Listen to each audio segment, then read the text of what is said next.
নমস্কার বন্ধুরা, আমার ব্লগে আপনাদের সকলকে স্বাগত জানাই। আমি তারক মজুমদার। আজকে আপনাদেরকে নিয়ে এসেছি কেদারনাথ মন্দিরের সংলগ্ন রহস্যময় মন্দিরের মধ্যে অন্যতম মন্দির, যেটিকে বলা হয় রেতাসকুণ্ড, যেটি কেদারনাথ মন্দির থেকে 2 কিলোমিটার দূরে অবস্থিত। কেদারনাথ মন্দিরের ভৈরবনাথ মন্দিরের নিচেই মন্দির।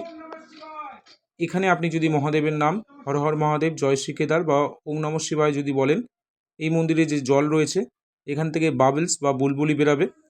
আপনি যদি সত্যিকার মনে বাবাকে ডাকেন দেখতে পারবেন। এবার ওম নমঃ শিবায়, ওম নমঃ শিবায়, ওম নমঃ শিবায়, ওম নমঃ শিবায়, ওম নমঃ শিবায়,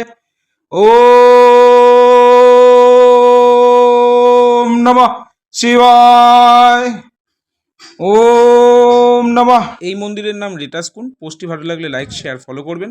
সকলে ভালো থাকবেন, সুস্থ থাকবেন। জয় শ্রী কেদার।